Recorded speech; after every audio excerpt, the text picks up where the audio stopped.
그 말을 듣고 놀라 이런 인사가 천사가 이르되 마리아여, 무서워하지 말라. 내가 하나님께 은혜를 입었느니라.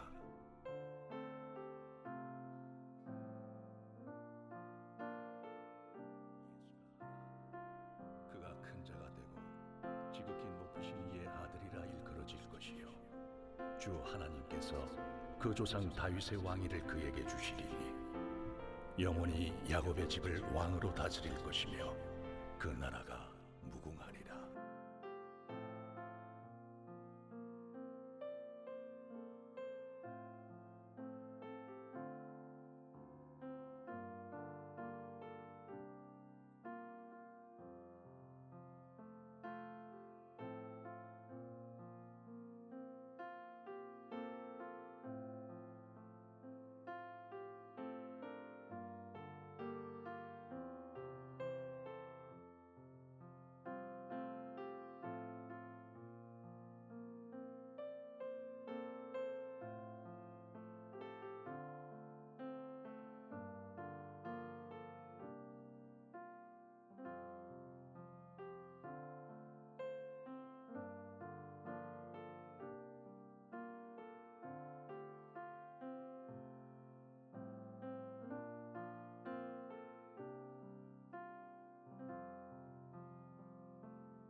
할렐루야, 귀하고 복된 주일입니다. 오늘 2024년의 또 마지막 주일입니다. 우리 옆에 계신 분들과 함께 이렇게 인사 나누셨으면 좋겠습니다. 은혜로 걸어오셨습니다. 수고하셨습니다. 이렇게 우리 앞뒤 좌우로 은혜로 걸어오셨습니다. 참 수고 많으셨습니다. 인사하셨으면 좋겠습니다. 네, 우리 한 해 동안 우리 은혜 공동체 가운데 또 우리 한 분 한 분의 인생 가운데 부어주신 하나님의 은혜가 참 특별하다라는 생각이 이 연말에 많이 드는 것 같습니다. 이 시간 그 은혜에 대한 감사의 고백을 우리의 전마음으로 올려드리는 오늘 주일 예배가 되었으면 좋겠습니다. 우리 이 시간에 여정이라는 찬양을 함께 나누려고 합니다. 새로운 찬양이어서 조금 생소하실 수도 있겠지만 가사가 너무나 아름답습니다. 이 연말에 우리의 믿음의 고백으로 우리가 함께 이 찬양을 올려드릴 수 있었으면 좋겠습니다. 함께 찬양하겠습니다.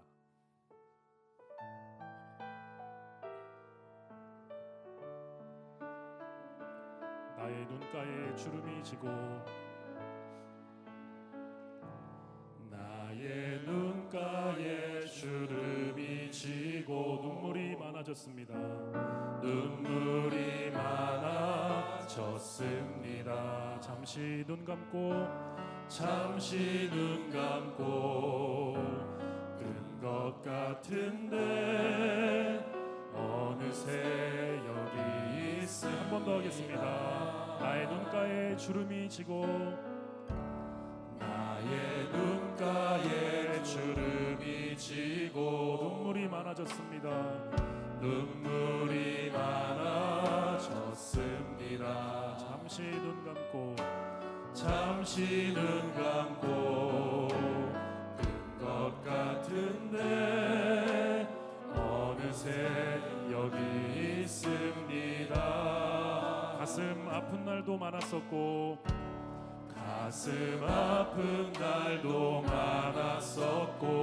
기쁜 날도 있었습니다.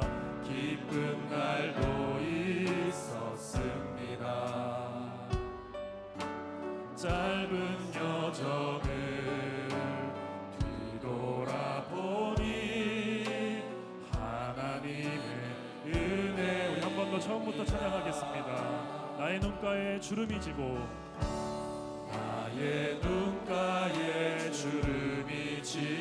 눈물이 많아졌습니다.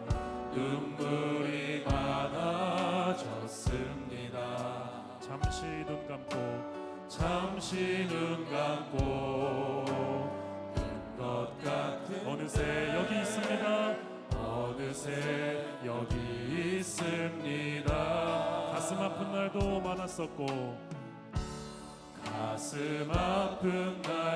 많았었고 기쁜 날도 있었습니다. 짧은 여정을 뒤돌아보니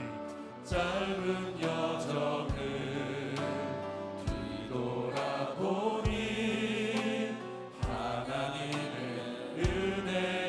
지금까지 나의 여정을 모두 하나님의 은혜라. 지금까지 나의 모든 여정 인도하셨네. 나의 마음은 모든 여정을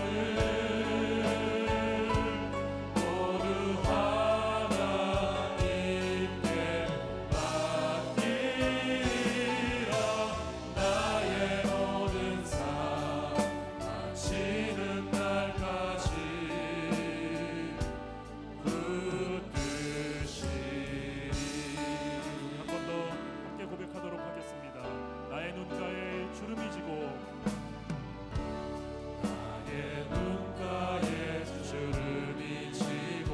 눈물이 많아졌습니다.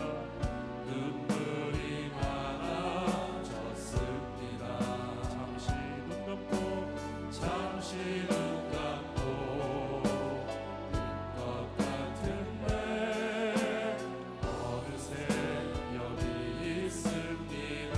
가슴 아픈 날도 많았었고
지금까지 나의 여정은 지금까지 나의 여정은 모두 하나님의 은혜라 모두 하나님의 은혜라 지금까지 나의 모든 여정 인도하셨네 나의 남은 모든 여정을 모두 하나님께 맡기리라 나의 모든 삶 마치는 날까지 붙드시리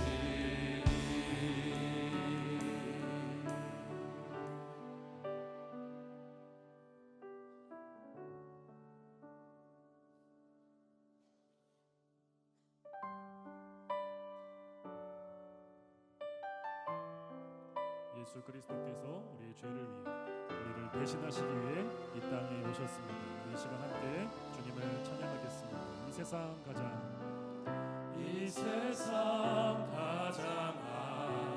아름다운 순종의 눈물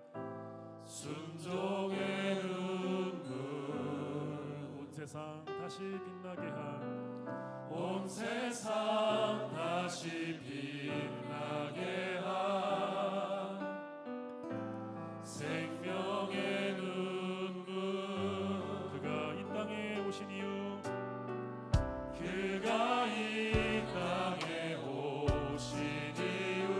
죽어야 살게 되고 저야만 승리하는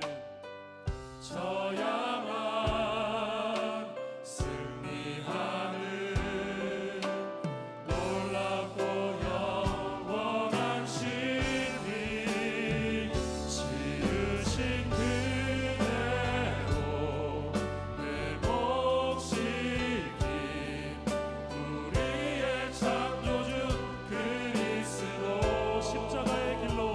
십자가의 길로 아버지 뜻 이루셨네 그가 이 땅에 오신 이유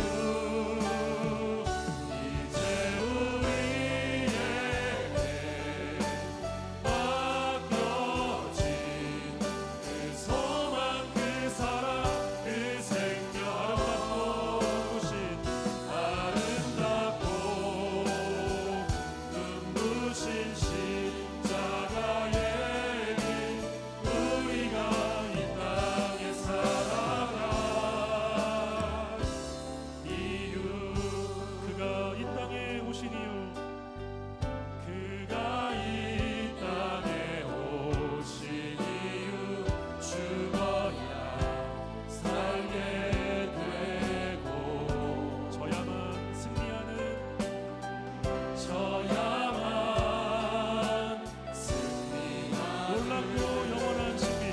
놀랍고 영원한 신비 지으신 그대로 내 몫이 긴 우리의 창조주 그리스도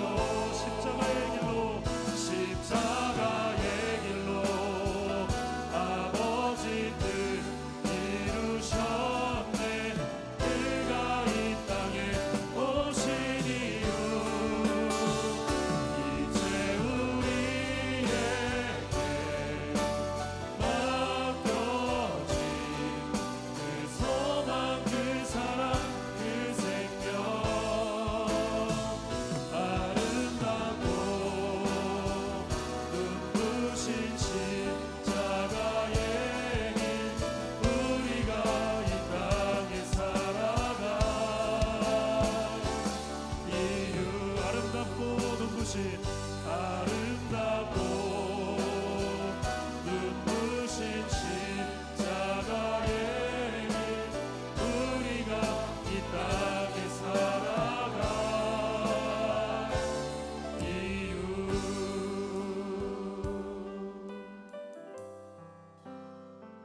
하나님은 영이시니 예배하는 자가 성령과 진리로 예배할지니라.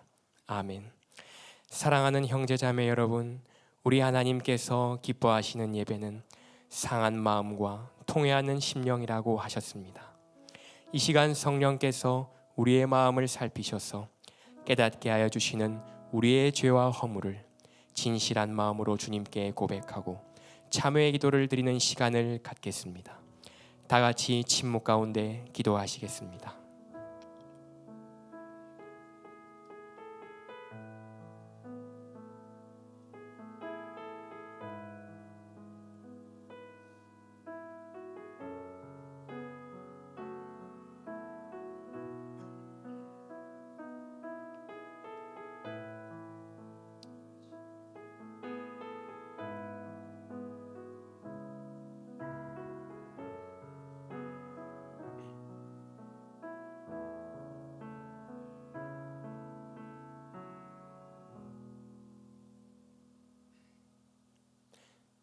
사도신경으로 신앙 고백하시겠습니다. 전능하사 천지를 만드신 하나님 아버지를 내가 믿사오며 그 외아들 우리 주 예수 그리스도를 믿사오니 이는 성령으로 잉태하사 동정녀 마리아에게 나시고 본디오 빌라도에게 고난을 받으사 십자가에 못 박혀 죽으시고 장사한 지 사흘 만에 죽은 자 가운데서 다시 살아나시며 하늘에 오르사 전능하신 하나님 우편에 앉아 계시다가 저리로서 산자와 죽은 자를 심판하러 오시리라. 성령을 믿사오며 거룩한 공회와 성도가 서로 교통하는 것과 죄를 사하여 주시는 것과 몸이 다시 사는 것과 영원히 사는 것을 믿사옵나이다. 아멘. 이제 자리에 앉으셔서 새 찬송가 391장 찬양 거룩하신 하나님께 올려드리겠습니다.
걸어가도 나 피곤치 아니하며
손으로 덮으시네.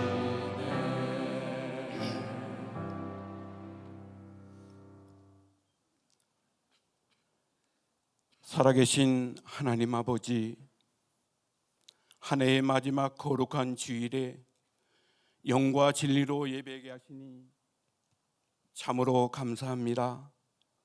창세전에 그리스도 안에서 우리를 택하사 자녀 삼아 주신 넘치는 사랑을 송축하며 예배합니다.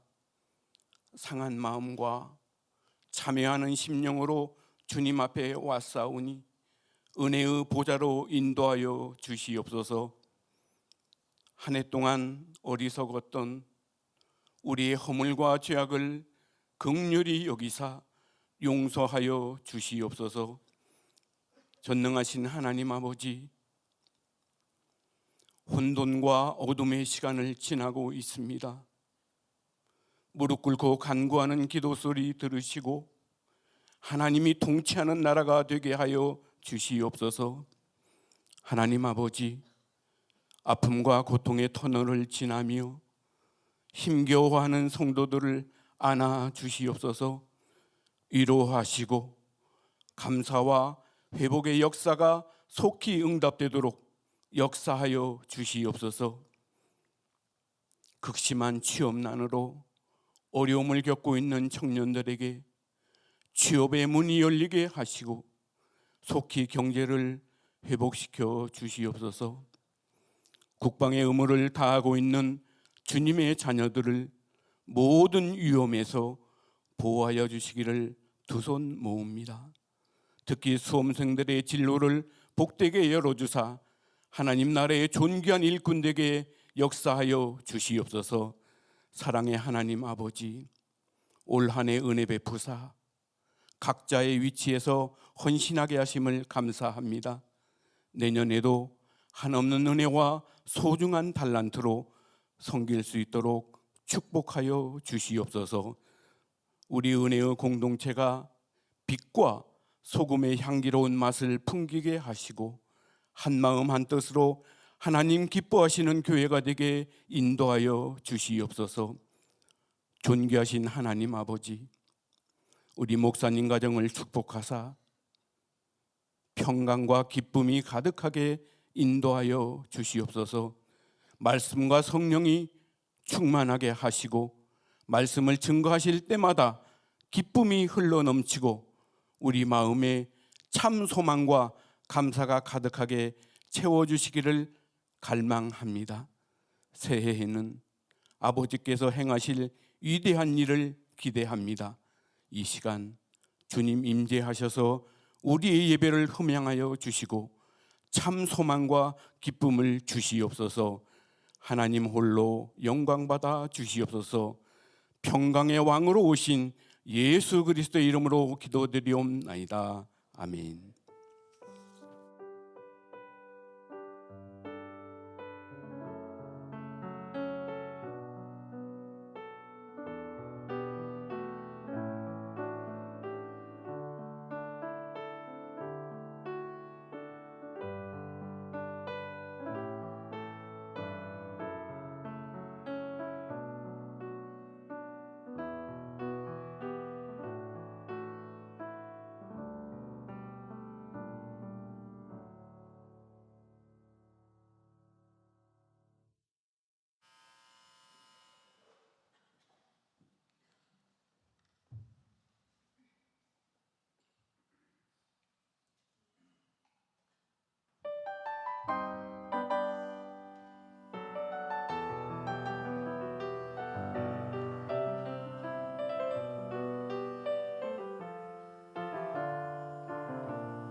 귀한 찬양 감사드립니다.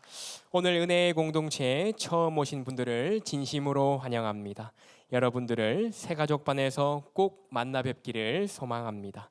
이 시간은 옆에 계신 분들과 함께 축복하는 시간을 갖겠습니다.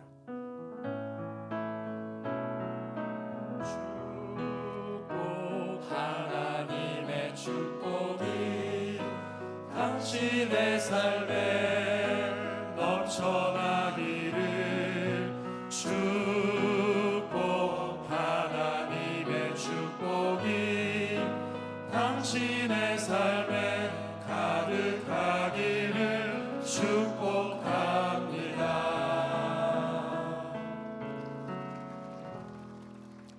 교회 소식 전해드리겠습니다. 송구영신 예배가 12월 31일 화요일 밤 11시에 드려지며 10시 30분부터 입장이 가능합니다.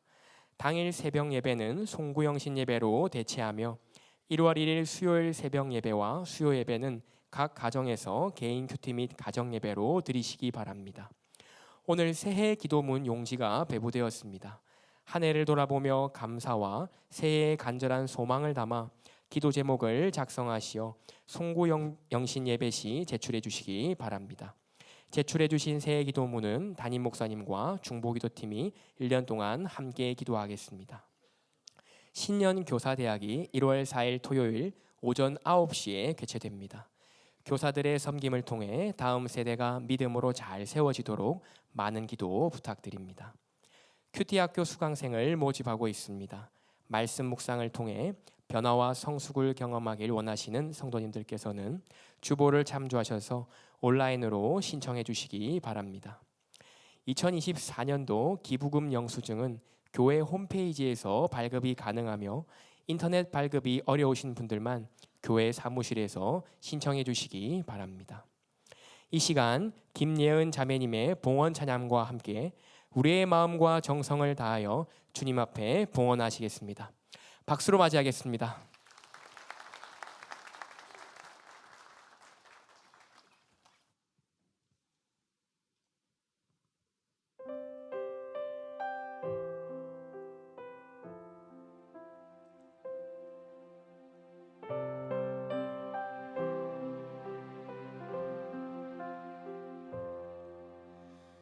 오직 주의 은혜로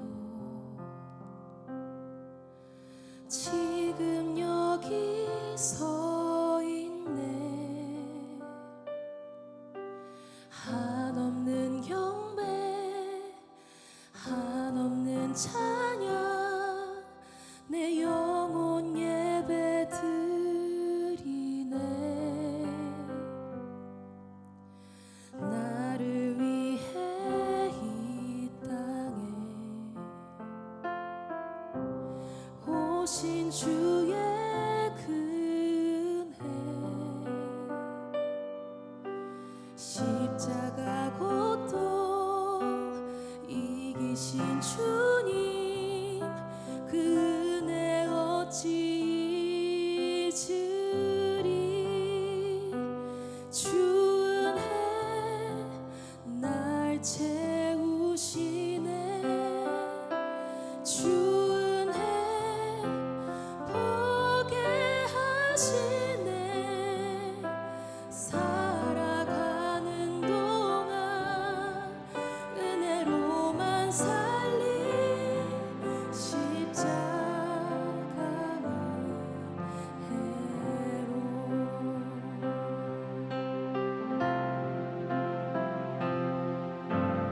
나를 위해 이 땅에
십자가 은혜로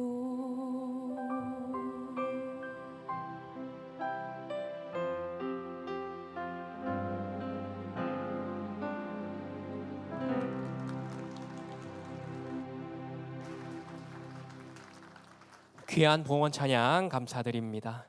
이 시간 모두 자리에서 일어나셔서 하나님의 말씀을 눈으로 읽고 귀로 듣겠습니다. 신약 성경 누가복음 1장 26절에서 38절. 제가 가지고 있는 성경은 신약 성경 87페이지입니다. 하나님의 말씀입니다. 여섯째 달에 천사 가브리엘이 하나님의 보내심을 받아 갈릴리 나사렛이란 동네에 가서 다윗의 자손 요셉이라는 사람과 약혼한 처녀에게 이르니 그 처녀의 이름은 마리아라. 그에게 들어가 이르되 은혜를 받은 자여 평안할지어다. 주께서 너와 함께 하시도다. 처녀가 그 말을 듣고 놀라 이런 인사가 어찌함인가 생각하며 천사가 이르되 마리아여 무서워하지 말라. 내가 하나님께 은혜를 입었느니라. 보라, 내가 잉태하여 아들을 낳으리니 그 이름을 예수라 하라.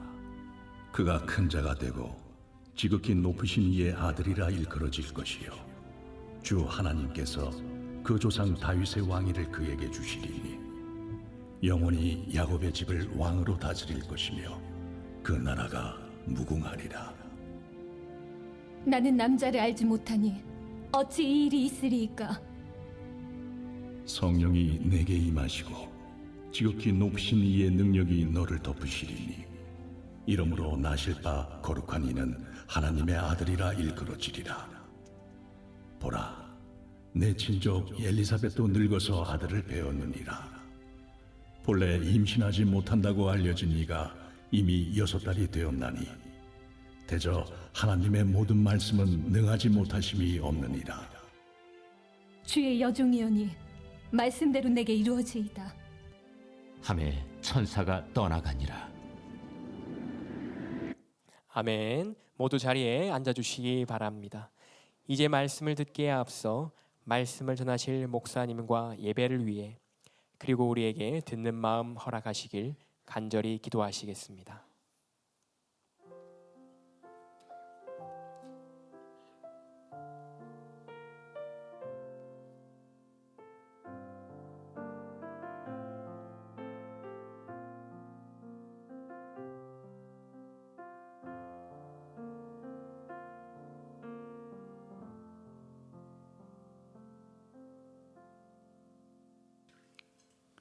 사랑하는 주님, 어느새 한 해의 마지막 주일을 맞이하게 되었습니다. 이 세상은 여전히 어둡고 혼란스럽습니다. 정치도, 경제도, 가정도 어려운 이 시대 가운데 그럼에도 불구하고 오직 주님만이 우리의 영원한 소망이시기에 주의 전에 나와 주님을 예배한 주의 자녀들에게 주님의 놀라운 은총을 부어 주옵소서. 무엇보다 이 시간 하나님을 예배할 때 주의 성령이 주의 크신 능력이 우리를 감싸는 놀라운 은혜가 임하게 하여 주옵시고 우리에게 들려지는 하나님의 말씀을 통하여서 참된 그리스도인이 무엇인지를 나의 생각과 나의 뜻을 위해 사는 것이 아니라 하나님의 말씀을 따르는 삶, 나를 위하여 사는 것이 아니라 주를 위하여 사는 삶으로 변모되어져가는 주님의 거룩한 자녀들 될 수 있도록 성령의 능력을 부어 주옵소서. 질병의 고통 가운데는 사랑하는 동역자들이 있습니다. 하나님, 이 마지막 해까지 고통스러운 그들 주님 불쌍히 여겨주시고 우리가 날마다 하나님 함께 기도하오니 주님 그들에게 날마다 새로운 힘을 공급하여 주옵시고 주님의 때에 온전히 치유된 놀라운 구원의 은혜를 모두가 풍성히 누릴 수 있도록 은총을 베풀어 주옵소서. 이 시간 귀한 물질을 주님께 올려드렸습니다. 하나님 우리의 물질을 흠양하여 주옵시고 이 물질들이 주님의 몸된 공동체와 다음 세대와 하나님 나라 확장되는데 귀하게 쓰임받게 하여 주옵소서. 경제적인 어려움 때문에 물질을 드리지 못한 사랑하는 동역자들이 있습니다. 하나님 그들을 불쌍히 여주시고 이 시간 물질을 드린 자들 그렇지 못한 자들 모두에게 가정과 생업의 현장과 사역의 현장 그리고 삶의 모든 영역 가운데 복의 복을 더하여 주옵소서. 이 시간 연약한 종이 주의 말씀을 전합니다. 오직 주만 홀로 영광 받아 주옵소서. 예수님의 이름으로 기도드리옵나이다. 아멘. 우리 좌우에 있는 성도님들 보시면 서로 축복하고 인사하도록 하겠습니다. 당신 존귀한 하나님의 자녀입니다. 우리 비전회가 성도 예배당에서 예배드린 성도님께서도 서로 축복하고 인사하도록 하겠습니다. 앞뒤를 한 번 더 4분 이상씩 하이파이브도 하시고 악수도 하시고 인사하겠습니다. 우린 예수님의 존귀한 가족입니다.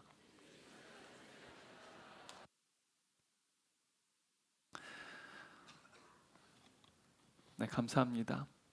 여러분, 이제 우리 예배당 안에 들어오실 때 여러분 본당 문 한번 보셨어요? 좀 이제 아직 마무리가 완전히 완벽하게 되지는 않았지만 이제 또 벽에 페인트 칠을 해야 됩니다. 지금 제가 이제 건축 음향이라는 사실이 사실 리모델링이 아닙니다. 그 음향이 굉장히 우리 부분이 많이 이제 새롭게 보완되면서 이제 음향이 굉장히 많이 불완전했던 부분들을 사실은 좀 보완을 하는 것이죠. 그러니까 하지만 리모델링이 아닌데 리모델링처럼 되어버렸습니다. 그러니까 이러한 부분들을 저도 처음 맞이하고 은혜교회 처음 맞이하기 때문에 참 많은 고민이 있었어요. 그런데 참 하나님께서 선하게 인도하신 것 같아요. 예. 그러니까 저는 리모델링을 원한 게 아니었거든요. 그런데 저희 은혜의 공동체 또한 정체성을 그 고유한 독특한 정체성을 잘 지키면서 또 음향적인 부분도 잘 보완된 것 같아요. 제가 이번에 이제 건축 음향을 하면서 느낀 것은 건물을 새로 짓는 게 쉽지 오래된 건물을 기존의 그 고유한 가치들을 유지하면서 보완한다는 게 참으로 어렵다는 사실을 그러니까 제 현재 목회 현장도 마찬가지지만 이 공간에 대한 부분도 동일하다는 사실을 많이 느꼈어요. 여러분 잘 모르겠지만 문 밖에서도 보면 여러분 그 나무 저 밖에가 굉장히 습기가 많습니다. 그래서 아무거나 쓸 수가 없어요. 그냥 나무 쓰게 되면 뒤틀립니다. 그래서 얼마나 많은 고민을 했는지 몰라요. 그래서 제가 무엇보다 많이 고민한 것은 문을 예배당 본당 문을 열었을 때 문이 활짝 펼쳐지잖아요.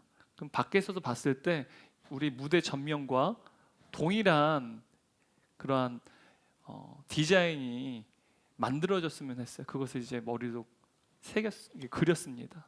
근데 우리 동역자분들과 함께 머리를 맞대고 이야기 나누고 막 발품도 파셔서 막 여기저기서 그 자재들도 막 저희 강화도까지 가시고 뭐 김포까지 가시고 막 구해오셨어요. 그래서 지금 막 밖에 있는 보면 다 나무인데요.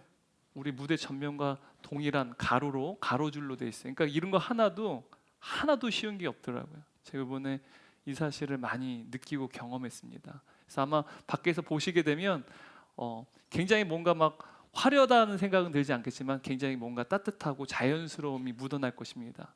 근데 그 따뜻하고 자연스러움이요 참으로 만들어내기 힘든 것입니다. 세련되게 만드는 건 쉬워요. 근데 이렇게 오래된 건물에 세련되게 만들면 그게 전혀 어울리질 않습니다.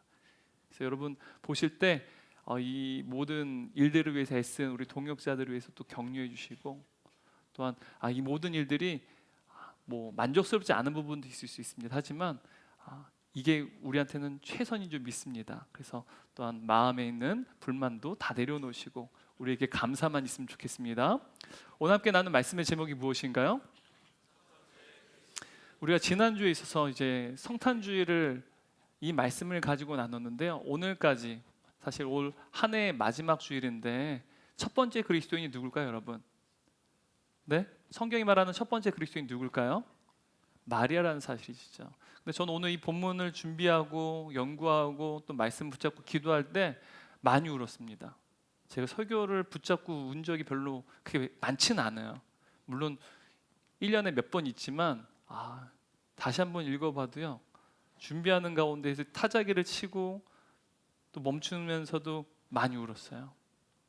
이 말씀이 저에게 주신 은혜가 있었습니다.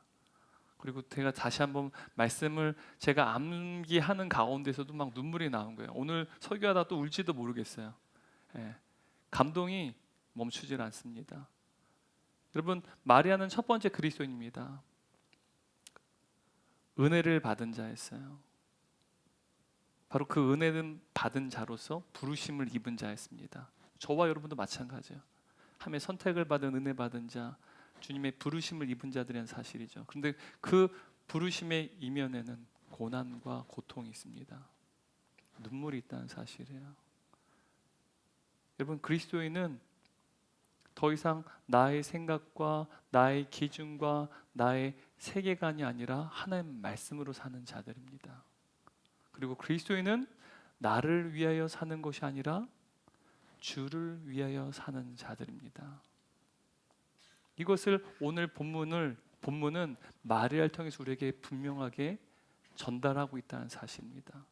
우리가 한 해를 마무리하고 이제 새해를 맞이할 텐데, 여러분, 우리가 진정한 그리스도인인지, 내가 나의 생각과 나의 뜻이 아니라 하나님의 말씀을 따르는 그리스도인인지, 내가 더 이상 나를 위해 사는 것이 아니라 주를 위해 사는 그리스도인인지를 점검하는 시간 되기를 간절히 소망합니다. 여러분, 우리는 또 카톨릭은 사실 이 마리아라고 하는 한 인물에 대해서 물론 위대한 여인이죠. 또 위대한 믿음의 여인이기도 합니다. 그런데 카톨릭에서는 하나님의 어머니라고 부를 만큼 이 마리아를 굉장히 숭배합니다. 존경한다는 것이죠. 여러분, 그런데 마리아는요, 하나님의 어머니가 아닙니다. 물론 육신의 예수님의 어머니이긴 한 건 사실이었습니다. 하지만 하나님의 어머니는 아니었어요. 여러분, 18세기에 성경학자인 J.A. 벵겔이라는 학자가 있습니다. 그는 이 마리아에 대해서 이렇게 말합니다. 마리아는 은혜의 어머니가 아니라, 여기서 은혜의 어머니란 말은 하나님의 어머니가 아니라 은혜의 딸이다라고 말합니다.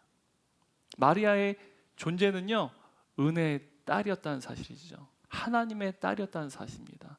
저와 여러분이 하나님의 아들, 하나님의 딸인 것처럼 마리아도 단지 하나님의 딸이었다는 사실이죠. 마리아는 단지 하나님께서 자격 없는 자에게 베푸시는 그 저항할 수 없는 하나님의 은혜를 받은 여인이었다는 사실입니다. 근데 여러분, 하나님께서 천사 가브리엘을 이 마리아에게 보내십니다. 그리고 그를 은혜 받은 자로 부르셨습니다. 그런데 여러분, 그 부르심은요, 영광스러운 하나님의 선택이었어요. 그런데 그 이면에는, 그 하나님의 부르심에는 마리아가 감내해야 될 고통도 존재했다라는 사실입니다. 마찬가지로 저와 여러분에게도 하나님께서 은혜 받은 선택하세요. 영광스러운 선택입니다. 여러분, 이 세상에서 하나님의 자녀인 하나님의 백성들이 과연 몇 명이나 될까요? 이 세상이 81억 인구라고 하는데 얼마나 될까요? 그 중에 영광스러운 하나님의 자녀를 선택받았다는 사실은요, 너무 놀라운 은혜입니다. 그런데 그 부르심의 이면은요, 그 부르심에 따른 고난도 상존한다라는 사실입니다. 여러분, 28절 29절 말씀 함께 읽습니다. 그에게 들어가 이르되 은혜를 받은 자의 평안할지어다, 주께서 너와 함께 하시도다 하니 처녀가 그 말을 듣고 놀라 이런 인사가 어찌민가 생각하며. 여러분, 여기서 놀라다라고 하는 이 단어가요, 신약 성경에서 유일하게 이 본문에서만 등장합니다. 여기서 이 단어는요, 단순히 놀라다라는 뜻이 아니라요, 크게 괴롭히다라는 뜻입니다. 크게 괴로움을 당하다라는 뜻이에요. 그냥 놀람 이런 의미가 아니라 크게 괴롭히다, 크게 괴로움을 당하다라는 거야. 다시 말하면 마리아가 하나님의 은혜 받은 자로 부르심을 받았을 때, 한편으로는 그 부르심이 마리아로 하여금 크게 고통스럽게 만들었다라는 사실이에요. 여러분, 부르심에는 반드시 크게 괴롭힘을 당하는 고통이 존재한다는 사실입니다. 여러분, 이것은요, 단순히 그냥 마리아에게 천사 가브리엘이 나타났으니까 어이구 깜짝이야 이렇게 놀람이 아니라요, 마리아의 내면 세계 안에 그동안 그녀가 가지고 있었던 그녀의 인생의 기준과, 그리고 그녀의 또한 가치관과, 또한 그녀의 세계관이요, 흔들리고 완전히 무너지는 일을 경험했다라는 사실입니다. 그래서 괴로웠던 거예요. 기존의 그의 모든 가치관, 또한 그의 생각, 그의 세계관이 산산조각이 났다는 사실이죠. 여러분, 인간은요, 인생을 살아갈 때 각자 저마다의 개인적인 기준과 그리고 개인적인 생각 그리고 개인적인 관점이 존재합니다. 여러분 모두가 그러한 각자의 저마다의 기준과 생각과 관점이 있지 않습니까? 그래서 이러한 각자의 생각과 기준과 관점 때문에요, 부부간에서 서로 다투기도 하고 또한 사회에서도 갈등이 일어나고, 지금 정치인들도 저토록 혼동을 느끼고 갈등한 이유도 그에 있지 않습니까? 그래서 사사기는요, 우리에게 이렇게 말합니다. 사사기 21장 25절 말씀입니다. 함께 읽겠습니다. 그때 이스라엘에 왕이 없으므로 사람이 각기 자기의 소견에 옳은 대로 행하였더라. 여러분, 사사 시대의 비극이 무엇인지 아십니까? 왕이 없었다라는 사실이에요. 근데 여러분, 여기서 왕은요, 여러분 이스라엘의 진짜 왕이 누구십니까? 바로 여호와 하나님이세요. 근데 여러분, 왕이 없었대요. 분명 왕은 존재해서 여호와 하나님이 왕이시기 때문에 왕이 존재하는데, 사사기를 통해서 하나님께서 이스라엘에 왕이 없었다라 말합니다. 왜 왕이 없었느냐? 사실은 왕이 있었어요. 이스라엘 백성들은 더 이상 하나님이 왕이 아니지만 그들에게 왕이 있었습니다. 그들의 왕이 누구였느냐? 하나님이 아니라 각자 자기 소견에 옳은 대로 행하던 사람들, 바로 자기 자신이 왕이었다는 사실입니다. 사사시대 이스라엘 백성들은 왕이신 하나님을 버리고 스스로 왕이 되었기에 그 시대는 비극을 맞이하게 되었습니다. 여러분, 이것은요, 오늘날에도 마찬가지라는 사실이에요. 여러분, 이것을 성경은 원죄 혹은 전적인 타락이라고 말합니다. 여러분, 죄를 범한 인간은요, 하나님의 생각을 더 이상 생각하지 않아요. 좋아하지 않아요. 나의 생각, 나의 기준, 나의 관점이 중요한 것이죠. 죄인인 인간은요, 스스로가 왕이 되려고 해요. 그래서 부부간에 서로 싸우는 거예요. 그 싸움의 본질적인 원인이 무엇인지 아십니까? 내가 주인이고 내가 왕이라는 거예요. 여러분, 직장이나 사회에서도 정치인들도 왜 그렇게 서로 다투는지 아십니까? 내가 왕이라는 거예요. 여러분, 죄인인 인간은요, 이 전적인 타락으로 말미암아 늘 스스로가 왕이 되려고 합니다. 이로 인해서 모든 갈등이 일어난다는 사실이에요. 교회 안에서도 마찬가지입니다. 여러분, 섬김의 현장 가운데 갈등이 일어난다면 그 갈등의 본질적인 원인은요, 내가 맞다라는 거예요. 그 말은 바꿔 말하면 내가 왕이다라는 사실입니다.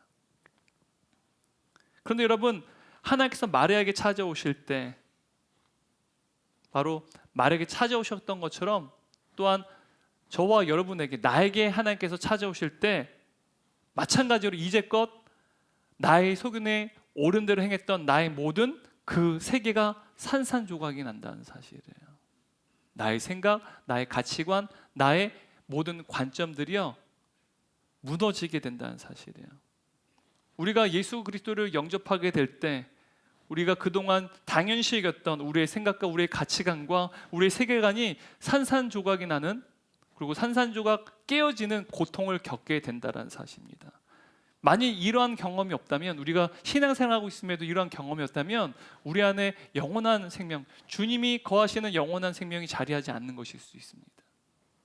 반드시 이러한 깨어짐이, 이러한 고통이 우리 안에 존재한다는 사실이죠.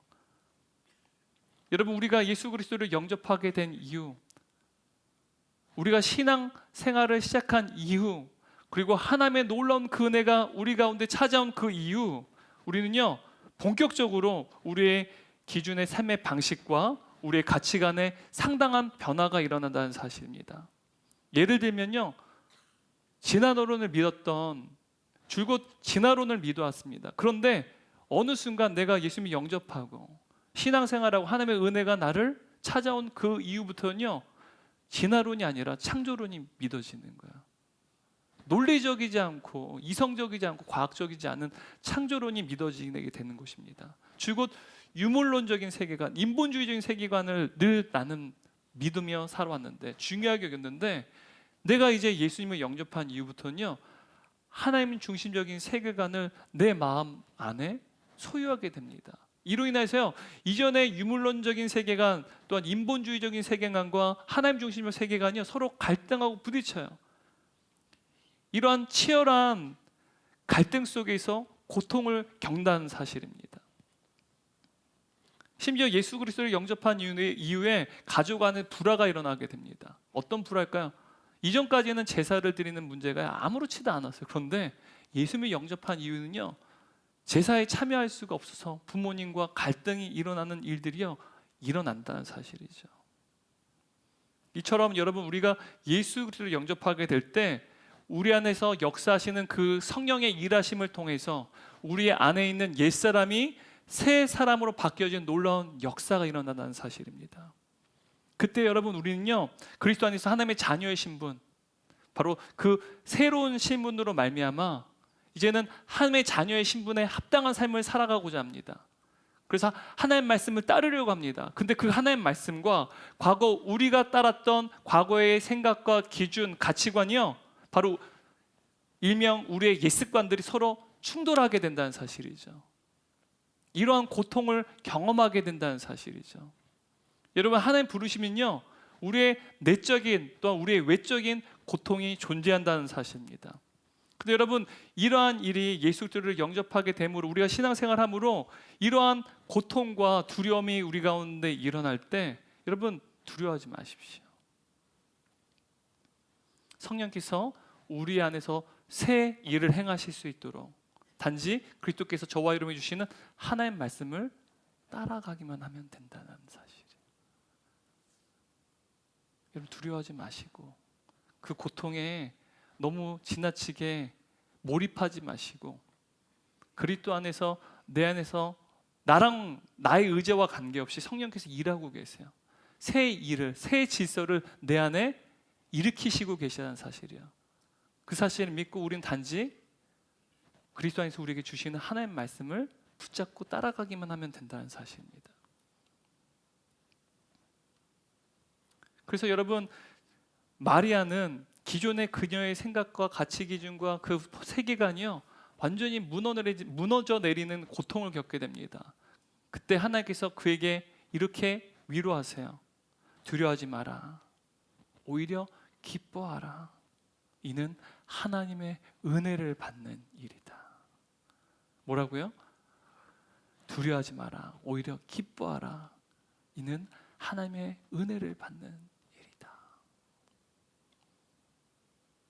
여러분, 하나님의 은혜가 우리의 삶에 찾아올 때 설사 그 새로운 질서가 옛 질서와 서로 충돌하여서 우리가 내적으로 크게 갈등하고 고통스러워할지라도 은혜를 받은 자에게 우리의 내면 가운데 성령께서 새로운 일을 행하시는 그 놀라운 은총이 저와 여러분의 있기를 주님의 이름으로 축원합니다. 여러분, 이어서 하나님께서는요 천사 가브리엘을 통해서 하나님의 은혜를 받은 자인 이 마리아에게 그녀를 향한 하나님의 부르심이 무엇인지 구체적으로 설명합니다. 그녀를 향한 하나님의 부르심이 있어요. 왜 그녀를 선택하셨는지 그 부르심에 대한 분명한 구체적인 사연을 말씀하시는데요. 31절 33절 말씀 함께 읽습니다. 보라, 내가 잉태의 아들을 낳으리니 그 이름을 예수라 하라. 그가 큰 자가 되고 지극히 높으신 이 아들이야 이끌어질 것이요 주 하나님께서 그 조상 다윗의 왕위를 그에게 주시리니 영원히 야곱의 집을 왕으로 다스릴 것이며 그 나라가 무궁하리라. 지금 하나님께서는요 마리아를 은혜 받은 자로 선택하시고 부르신 그 이유를 말씀하고 계시는데요. 여러분, 지금 마리아에게 주신 이 말씀이 무슨 뜻인가요? 이 말씀은요 아기를 낳을 처녀인데 불구하고 아기를 낳을 이 예수님이라고 하는 이 분은 유대 민족이 그토록 기다려오고 고대하던 메시아라는 사실이에요. 지난 수천 년 동안 유대 민족들이 하나님께서 그들에게 약속하셨던 그 메시아, 다윗의 후손으로 이 땅에 오셔서 그들의 모든 죄로부터 구원케 하시는 바로 메시아가 바로 이 마리아가 낳을 아기 예수님이라는 사실이었습니다. 여러분, 얼마나 놀라운 말씀입니까? 지금 내가 처녀인데 아이를 잉태인데 이 아기는요 메시아라는 사실이에요. 우리 유대 민족이 그토록 고대하고 기다리던 그 메시아, 하나님의 아들이시라는 놀라운 하나님의 말씀이셨다는 사실이에요. 그런데 여러분, 현재 마리아의 상태가 어땠습니까? 지금 마리아는 어떤 상태입니까? 성경을 보게 되면 마리아는요 요셉과 약혼한 상태였어요. 다시 말하면 아직 결혼했습니까? 안 했습니까? 결혼을 하지 않은 처녀였다는 사실이에요. 근데 여러분, 당시의 유대 사회에서는요, 일단 약혼을 하면 결혼과 같은 절대적인 구속력을 가졌다고 합니다. 그러니까 약혼과 결혼은요, 법적으로 똑같은 의미예요. 약혼을 했다, 결혼을 했다. 그래서 여러분, 약혼을 했는데 만일 결혼으로 이어지지 않으면 우리는 보통 파혼이라고 말하죠. 근데 당시에는요, 이혼이라고 말했습니다. 왜냐하면 약혼과 결혼은요, 동일하게 여겼기 때문이에요. 다시 말하면 약혼을 했는데 불륜을 저지르는 것은요, 결혼하고 불륜을 저지른 것과 똑같은 죄라는 사실입니다. 여러분, 이러한 유대 사회적인 분위기 속에서 처녀가 임신한다는 것은요, 사회적으로 매장을 당하는 수치였습니다. 여러분, 우리나라 예전에 막 그러지 않았습니까? 연예인 중에 막 결혼 전에 임신을 하거나 그러면 사회적으로 굉장히 많은 지탄을 받았잖아요. 그러니까 유대사에서는요, 그냥 사회적으로 매장을 당하는 거예요. 사회적인 죽임을 받는 것이고요. 실질적으로도 이러한 여인은 죽임을 당했다는 사실, 사형을 선고받았다는 사실입니다. 왜냐하면 율법에 따르면 처녀가 아이를 낳고 불륜을 저질렀을 때요, 그 여인은요, 돌로 쳐 죽이게끔 되어 있습니다. 게다가 여러분, 처녀인 마리아가 아이를 낳았다는 사실을 만일 마리아의 약혼자인 이 요셉이 알게 된다면 어떻게 받아들일까요? 여러분, 이것이 뭐 논리적으로 설득이 되겠습니까? 이해를 할 수 있겠습니까? 결국 여러분, 하나님께서 은혜로 부르신, 은혜 받은 자로 부르신 그 마리아의 부르심은요, 실제로 마리아의 현실에 거대한 도전이자 위협이었다는 사실입니다. 그 부르심이요, 생명의 위협과도 같았다는 사실이에요. 여러분, 주님의 이 부르심요, 한 여인의 인생을 파괴하는 것을 의미했어요. 그리고 하나님의 이 부르심은요, 한 여인의 평범한 인생을, 그리고 행복을 완전히 빼앗는 부르심이기도 했다는 사실입니다. 우리가 마리아를 볼 때요, 하나님의 부르심은 마리아를 향해서는 사형 선고와 같았다는 사실입니다. 바꿔서 말하면 하나님의 부르심은 그녀의 안전, 그녀의 명예, 그녀의 자존심, 그리고 그녀의 인생을 위협하는 위험천만한 도전이었다는 사실이에요.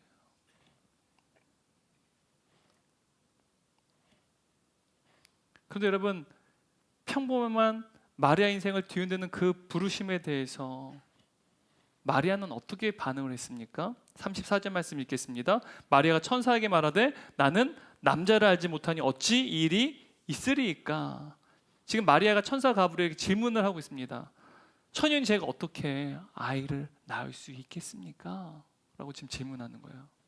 근데 여러분, 우리가 오해하면 안 되는 것은 지금 천사 가브리엘에게 마리아가 하는 이 질문은 불신앙에서 비롯된 반문이 아니라는 거예요.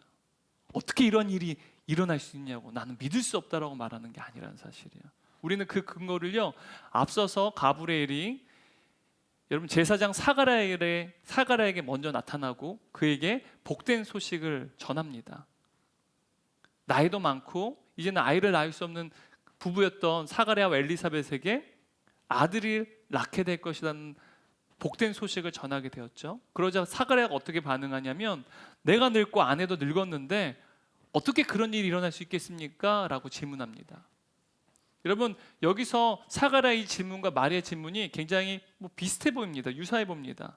그런데 천사 가브리엘의 대답을 보게 되면 사가랴의 질문과 마리아의 질문은 그 의미가 전혀 달랐다는 사실을 알 수 있습니다. 18절 20절 말씀 읽겠습니다. 사가랴가 천사에게 이르되 내가 이것을 어떻게 알리요? 내가 늙고 아내도 나이가 많으니이다. 천사가 대답하여 이르되 나는 하나님 앞에 서 있는 가브리엘이라. 이 좋은 소식을 전하여 내게 말하라고 보내심을 받았노라. 보라, 이 일이 되는 날까지 내가 말 못하는 자가 되어 능히 말을 못하리니 이는 내가 내 말을 믿지 아니함이거니와.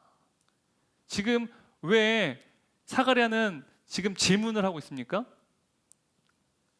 왜냐하면 그가 믿지 못했기 때문이다라고 지금 천사 가브리엘은 말하고 있어요. 그러니까 사가랴의 중심에 사가랴의 질문은요, 그의 중심에 하나님에 대한 불신과 불신앙이 존재했다는 사실이에요. 사가랴는요 바보가 아닙니다. 현실 인식을 분명히 하는 냉철한 이성적인 사람이었습니다. 그러니까 사가랴는요 냉철하게 현실을 인식했어요. 그리고 이성적으로 고려를 해봤습니다. 나이도 많아요. 아내도 나이가 많습니다. 이제는 더 이상 아이를 낳을 수가 없어요. 그래서 어떻게 된 것입니까? 하나님의 말씀을 믿을 수 없었다는 사실이에요. 제사장임에도 불구하고 날마다 하나님을 위해 수종드는 자였음에도 불구하고 이성적으로 자신의 현실을 냉정하게 살펴보니까 이 하나님의 말씀은 절대로 이루어질 수 없는 말씀이었다는 사실이에요. 그럼 다시 말하면 하나님 말씀에 가장 가까이 있는 자들이 어쩌면 하나님 말씀을 가장 믿지 못하는 사람일지도 모르겠어요. 여러분, 저와 여러분의 삶 가운데 하나님 말씀이 들려져요. 예배 자리에 있습니다. 또 순장으로도 섬깁니다. 그런데 오히려 하나님 말씀을 냉정한 나의 이성과 현실을 고려해 볼 때 그 말씀은 절대로 이루어질 수 없다라고 여길 때 있다는 사실이에요. 사가랴의 질문은요 불신앙이었습니다. 불신이었다는 사실입니다. 그래서 천사 가브리엘은 하나님 말씀 믿지 않는 이 사가랴를 향해서 질책합니다. 결국 사가랴가 어떻게 됩니까? 세례 요한이 그의 아들이 태어나기 전까지 말을 못하게 되었다는 사실이에요. 하지만 여러분, 이와 반대로 마리아의 질문에 대해서 천사 가브리엘은 어떻게 대답하고 있습니까? 35절 말씀 함께 읽겠습니다. 천사가 대답하여 이르되 성령이 내게 임하시고 지극히 높으신 이의 능력이 너를 덮으시리니. 여러분, 지금 천사 가브리엘이 마리아에게 책망을 하고 있습니까? 안 하고 있습니까? 전혀 하고 있지 않다는 사실이에요. 오히려 마리아에게 성령께서 내게 임하실 것이다. 그리고 지극히 높으신 하나님의 능력이 너를 감싸줄 것이다 라고 지금 말씀하고 있다는 사실이에요. 왜냐하면 여러분, 왜 사가랴와 마리아의 답변이, 왜 가브리엘의 답변이 달랐을까요? 왜냐하면 마리아는 믿음이 없는 불신의 질문이 아니었기 때문이라는 사실이에요. 단지 마리아는요 하나님의 답을 듣기를 원했다는 거예요. 불가능한 현실 속에서요 하나님의 뜻이 무엇인지를 알기를 원했다는 사실이에요. 여러분, 우리의 생각과 우리의 기준과 그리고 우리의 뜻이 하나님의 말씀과 충돌할 때 여러분 어떻게 하십니까? 여러분의 이성적인 판단, 현실적인 고려를 선택하지 않습니까? 나의 생각과 나의 뜻과 나의 기준이 하나님의 말씀과 충돌할 때, 그때 저와 여러분요 하나님 앞에 나아가 겸손히 무릎을 꿇고 하나님의 뜻이 무엇인지를 물어야만 합니다. 마리아처럼 질문해야 돼요. 기도의 자리로 나아가 주님, 주님의 뜻이 무엇입니까?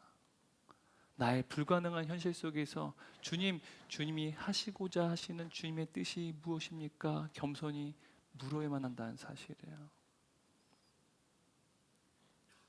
여러분, 이것이요 우리의 신앙생활의 거룩한 루틴이 되어야만 합니다. 조금 더 구체적으로 말씀드릴까요? 여러분, 하나님 말씀이 우리에게 들려질 때 우리가 날마다 큐티도 합니다. 지금도 예배를 통해서 주의 말씀이 여러분에게 들려주고 있지 않습니까? 여러분, 하나님의 말씀이 우리에게 들려질 때 먼저 우리의 객관적인 현실과 우리의 이성적인 판단을 모두 내려놓고 우리는 우리의 인생 가운데 하나님의 뜻이 무엇인지를 무릎을 꿇고 기도해야만 한다는 사실이에요. 질문해야 된다는 사실입니다. 그럼에도 불구하고 우리의 삶 가운데 하나님의 뜻이 선명하게 보이지 않는다고 한다면 그때는 어떻게만 할까요? 하나님의 말씀을 들었어요.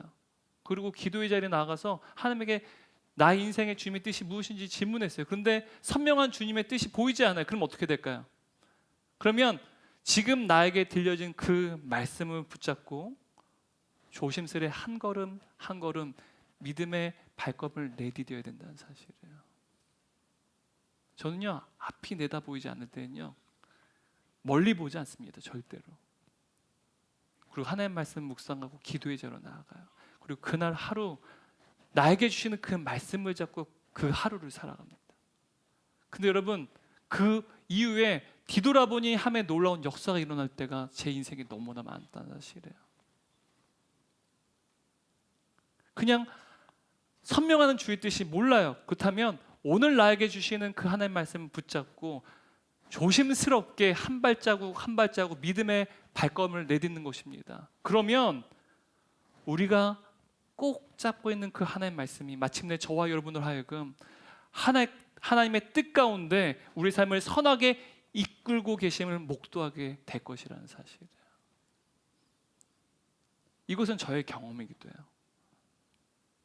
내 인생 가운데 어려움이 있을 때 항상 저는 이 과정을 겪습니다. 이것이 저의 신앙생활의 루틴이라는 거예요. 저도 바보 아닙니다. 현실 누구보다도 냉철하게 인식하는 사람이에요. 저는 INTJ입니다. 아주 극T, 극J입니다. 어마어마하게 현실을 분석해내는 사람이에요. 저 같은 사람은요, 믿음 갖기 굉장히 힘든 사람입니다. 여러분 한 분 보면요, 전 다 분석해내요. 제가 굉장히 어리숙해 보이죠? 네, 저 여러분 절대 안 믿습니다. 절대 안 믿어요, 인간은. 저도 안 믿어요. 왜요? 저 연약하니까요. 저는 그래서 하나님만 믿습니다. 하나님만 믿고 주의 말씀에 따라서 한 걸음 한 걸음 내딛는 거예요. 그래도 주님의 뜻을 모를 때가 있어요. 그런데 내가 붙잡은 그 하나님의 말씀을 꼭 붙잡고 내가 주님의 도우심을 구하며 살아갔더니 뒤돌아보니까 하나님께서 나를 선하게 이끄셨다는 사실을 목도하게 될 때가 얼마나 많은지 모릅니다. 여러분, 마리아도 마찬가지였어요. 이러한 인생의 불가능성 속에서 그녀는 겸손히 하나님께 뜻을 구했습니다. 질문했다는 사실이에요. 어떻게 이런 일이 일어날 수 있겠습니까? 어떻게 해야 됩니까? 그때 천사 가브리엘이요, 이렇게 격려합니다. 30절 말씀입니다. 하나님께는 불가능한 일이 없다. 여러분, 누구에게는 불가능한 일이 없으니까 하나님께는 불가능한 일이 없습니다. 여러분이 읽는 성경에서는 하나님 말씀이라고 되어 있죠. 근데 원어는 하나님입니다. 하나님 말씀이 아니에요. 하나님께는 불가능한 일이 없다. 이게 더 완벽한 번역이에요. 누구에겐 불가능한 일이 없습니까? 하나님께는 불가능한 일이 없다라는 사실이에요. 여러분, 우리의 인생의 수많은 어려움과 수많은 인생의 도전 속에서 이 말씀이 우리의 믿음이 되기를 원합니다. 우리의 수많은 인생의 고난과 슬픔과 도저히 우리가 해결할 수 없는 우리의 현실 속에서도 그 일을 가능케 하신 분, 유일한 우리의 하나님이신 줄 믿으시기 바랍니다. 여러분, 마리아는요, 그녀의 상식으로 믿을 수가 없었어요. 그리고 그녀의 능력으로는 도저히 불가능해 보이는 그 일이 하나님 앞에 겸손히 무릎 꿇고 하나님께 물을 때 어떠한 일이 일어나는지 아십니까? 성령께서 그녀 안에 거하시고 지극히 크신 하나님의 능력이 그녀를 감싸 안아주신 것을 경험하게 되었습니다. 그 결과 마리아가요, 놀라운 신앙을 고백합니다. 신랑 고백을 주님께 올려드리는데요, 38절 말씀 함께 읽습니다. 마리아가 이르되 주의 여종이 오니 말씀대로 내게 이루어지이다 하매 천사가 떠나가니라. 여러분, 마리아가 어떻게 고백합니까? 주의 여종이 오니 말씀대로 이루어지이다. 여러분, 마리아가 지금 자신을요, 누구로 지칭하고 있습니까? 주의 여종이라고 지금 고백하고 있습니다. 여러분, 여기서 이 여종이라는 헬라어 단어는요, 노예라는 뜻입니다. 노예는요, 절대로 주인의 뜻을 어떻게 보면 거스릴 수 없는 존재가 노예라고 말할 수 있습니다. 다시 말하면 노예는요, 주인 앞에서 자신의 생각 또한 자신의 의견이 없는 사람이에요. 그게 노예입니다. 주인이 결정하면 노예는요, 어떻게 하는 거예요? 그냥 따르는 거예요. 이거 아무리 봐도 이건 아닌 것 같은데, 주님 이건 이 길은 아닌 것 같아요. 아니요, 그러면요 쳐 맞습니다. 노예는 그런 존재예요. 뭐 노예가 이렇게 말이 많아. 왜냐면 로마 제국에서는요, 노예에 대해 세네카는 말합니다. 단지 노예는 말할 줄 아는 짐승일 뿐이다. 절대 노예는요, 주인에게 가타부타 자신의 의견을 말하면 안 돼요. 그럼 맞아요. 근데 여러분, 이 마리아는요, 지금 주의 여종이오니 라고 지금 고백하고 있어요. 여러분, 이 말은요, 나를 온전히 주님께 드립니다 라는 뜻이에요. 다시 말하면 나의 몸, 나의 인생, 나의 젊음, 나의 전부를 주님께 모두 드립니다 라는 고백이에요. 그리고 여러분, 주의 말씀대로 이루어지이다 라는 이 고백은요, 주님, 내게 무엇이든지 요구하십시오. 내가 순종하겠습니다 라는 고백이에요. 나의 인생을 내가 전부 주님께 드리겠습니다. 주님, 무엇이든지 말씀해 주십시오. 내가 그 말씀에 순종하겠습니다. 여러분, 마리아의 고백처럼 그리스도는요, 인생의 주인이 바뀐 사람이에요. 마리아는 자신을 여종이라고 고백하고 있어요. 나의 젊음, 나의 몸, 나의 인생을 기꺼이 주님께 바칩니다. 주님, 무엇이든지 나에게 말씀해 주십시오. 내가 순종하겠습니다. 마찬가지로 여러분, 마리아처럼 그리스도인 저와 여러분은요, 주인이 바뀐 존재라는 거예요. 여러분, 저와 여러분의 고백이 이렇게 돼야 돼요. 주님, 나의 몸, 나의 젊음, 나의 인생 주님께 바칩니다. 주님, 나에게 무엇이든 말씀하십시오. 내가 순종하겠습니다. 바로 그리스도인은 주인이 바뀐 존재라는 사실이에요. 그래서 사도 바울은요, 로마서 14장 8절에서 이렇게 고백합니다. 세 번역 성경을 함께 읽겠습니다. 우리는 살아도 주님을 위하여 살고 죽어도 주님을 위하여 죽습니다. 그러므로 우리는 살든지 죽든지 누구의 것입니다? 주님의 것입니다. 여러분, 이것이 그리스도인이라는 사실이에요. 그리스도인은요, 주인이 완전히 바뀐 인생이라는 거예요. 지금껏 나를 위해서 살았어요. 오로지 나의 성공과 나의 만족과 나의 행복을 위해 살았습니다. 그러나 이제는 나를 위해 사는 것이 아니라 이제는 그리스도를 위하여 살기를 원합니다. 이것이 그리스도인의 신앙 고백이 되어야만 한다는 사실입니다. 그리스도인은요, 나를 위한 삶이 주를 위한 삶으로 완전히 바뀐 인생이에요.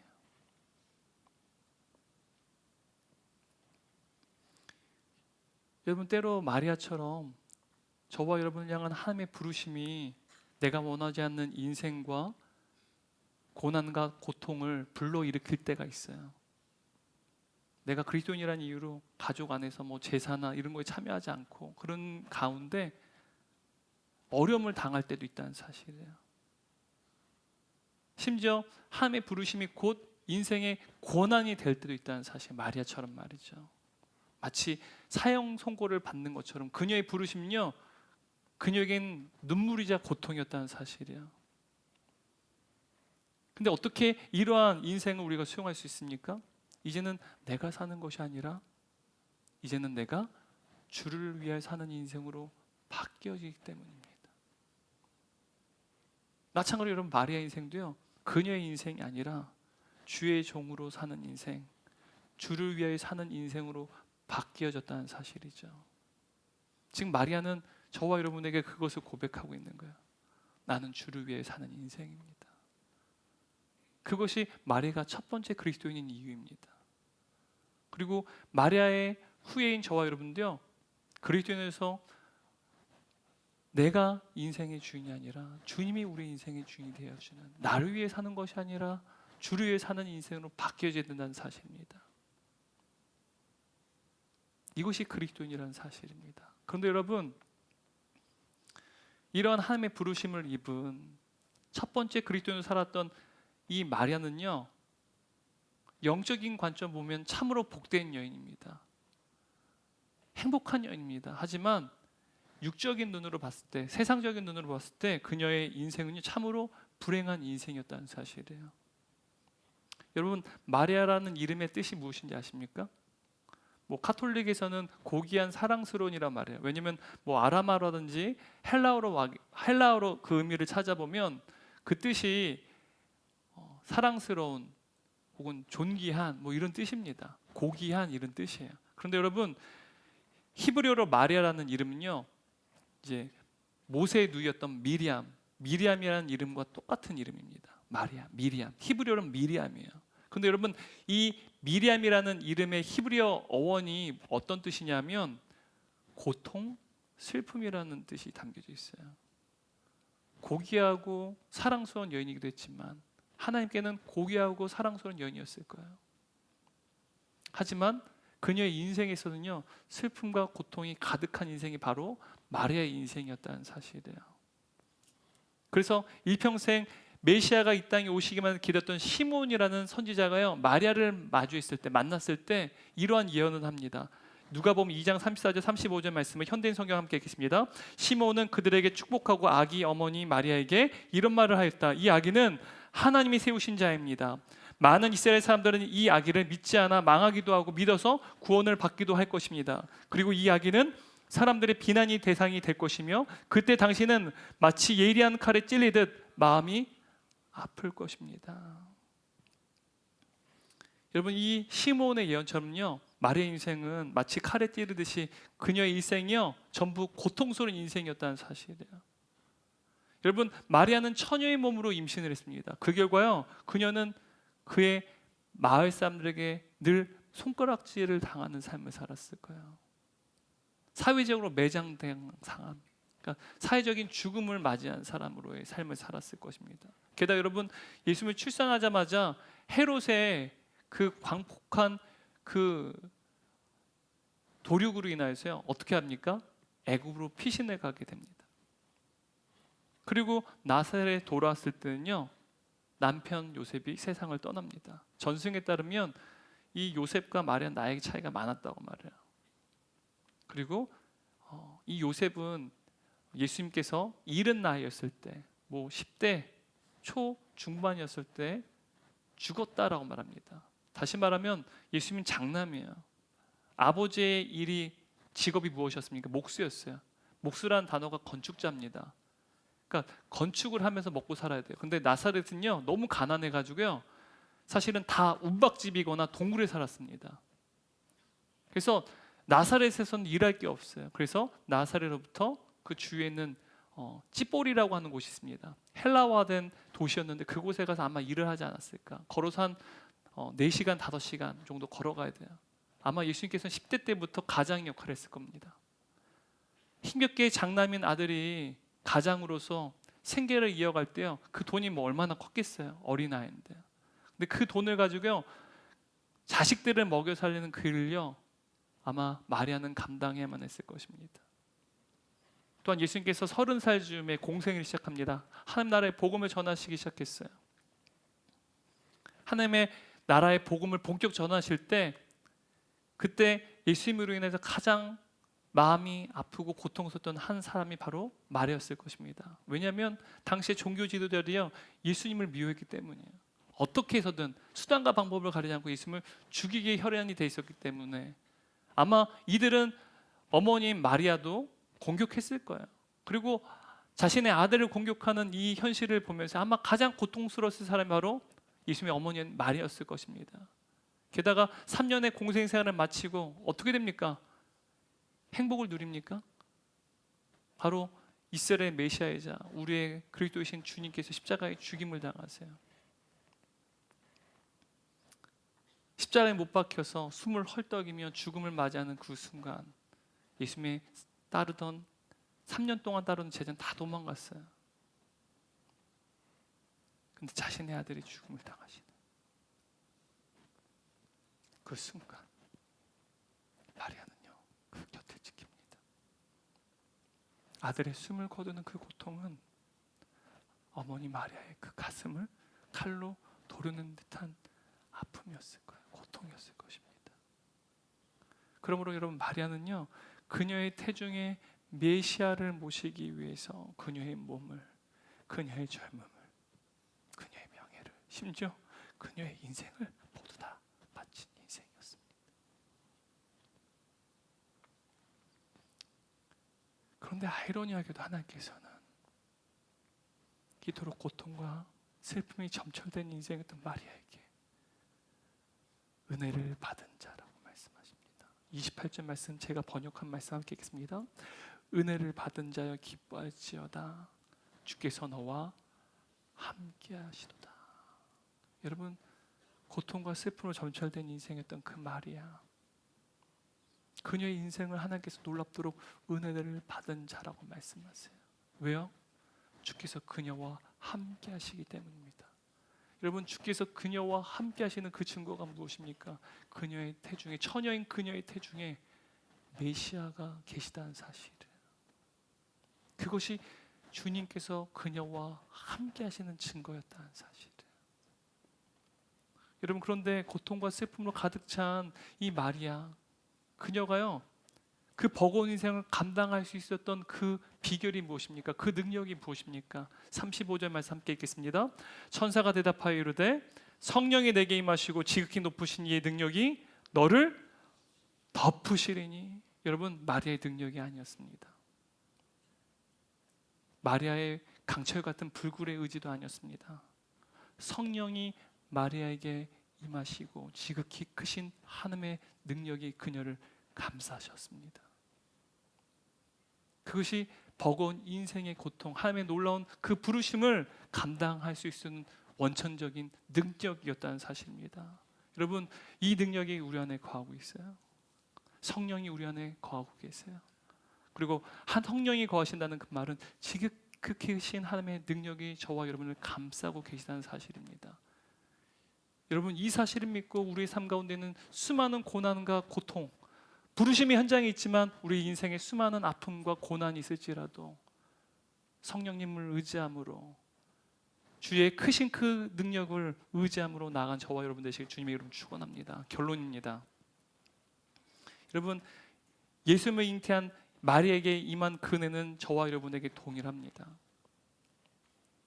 여러분, 우리는 예수의 구속으로 말미암아 하나님께 선택받은 은혜 받은 자가 되었습니다.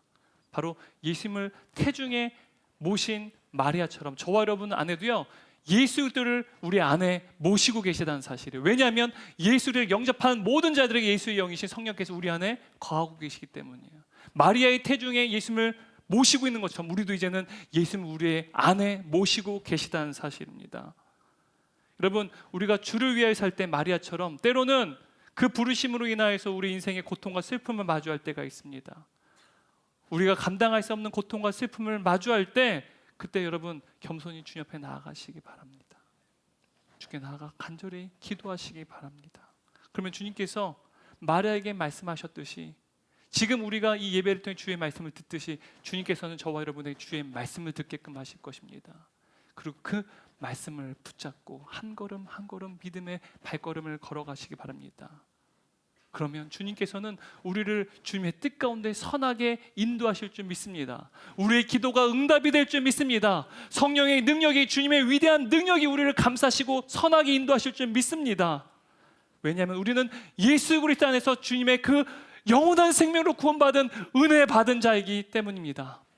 날마다 우리 안에 계신 성령님의 능력을 통하여서 더 이상 우리의 생각과 기준이 아니라 하나님의 말씀을 따르는 자들, 그리고 성령님을 의지함을 말미암아 더 이상 나를 위해 사는 인생이 아니라 주를 위하여 사는 주님의 복된 주의 자녀 되기를 주님의 이름으로 축원합니다. 우리 다 함께 일어나셔서 오늘 말씀을 기억하면서 이 찬양 우리 주님께 올려드리도록 하겠습니다.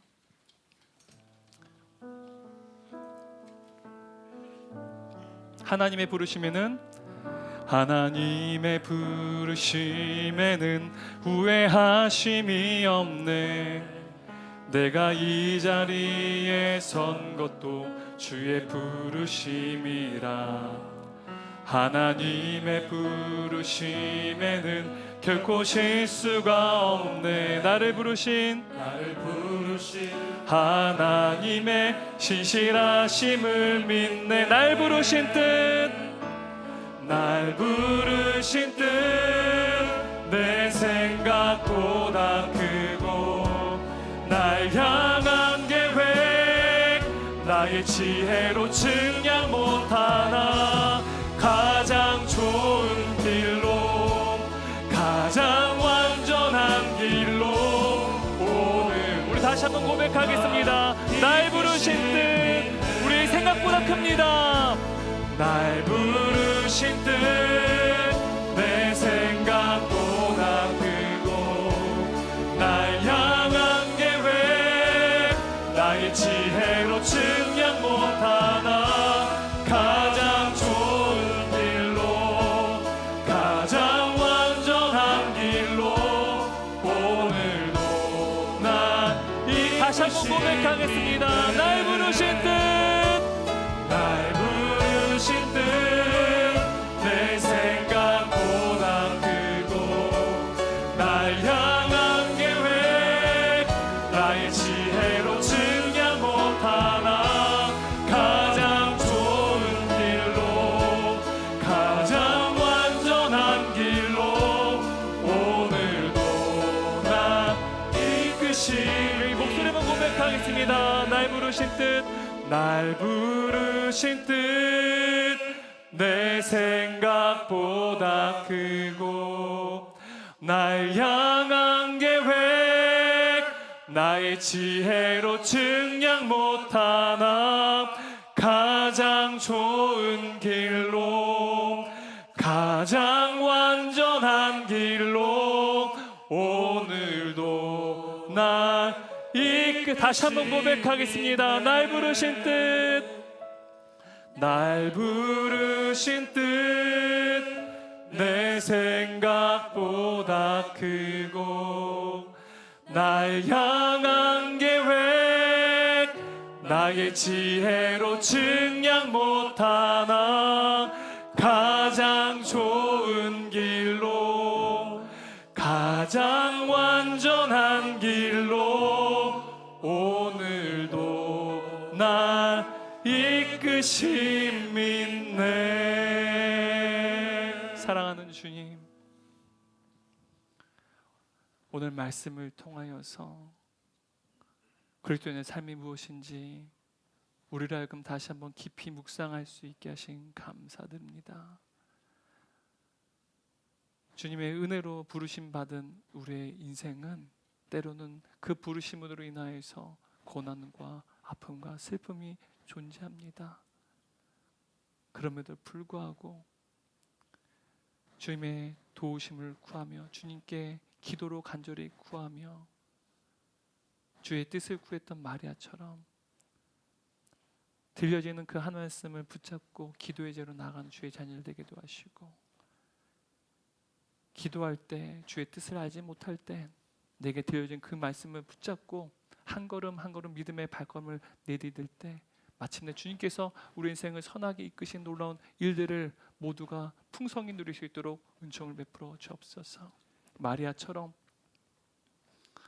더 이상 나의 생각과 나의 기준이 아닌 하나님의 말씀을 따르는 그리스도인, 더 이상 나를 위하여 사는 것이 아니라 주를 위하여 사는 그리스도인이 되는 놀라운 복이 우리에게 임하게 하여 주시고 우리 다음 세대에게, 우리 자녀들에게 임하게 하여 주옵소서. 이제는 우리를 영원히 사랑하시며 우리에게 영원한 은혜를 베푸신 성부 하나님의 크신 은혜와 우리를 사랑하셔 이 땅에 오시고 십자가의 죽으심으로 말미암아 이제는 옛 모습이 아니라 새로운 모습, 하나님의 자녀의 신분으로 바꾸어 주신 성자 예수님의 한없인 사랑을 이제는 우리 안에 내주셔서 성령의 능력으로 또한 크신 하나님의 능력으로 감싸 안으시사 더 이상 나의 뜻과 나의 생각으로 살아가는 것이 아니라 하나님의 말씀을 살아가도록 하시고 나를 위해 사는 것이 아니라 주를 위해 사는 인생으로 인도하시는 성령 하나님의 내주하심과 교통하심이 오늘 예배드린 모든 성도들과 사랑하는 동역자들 그리고 다음 세대 머리 위에 지금부터 영원토록 함께 계시기를 간절히 축원합나이다. 아멘.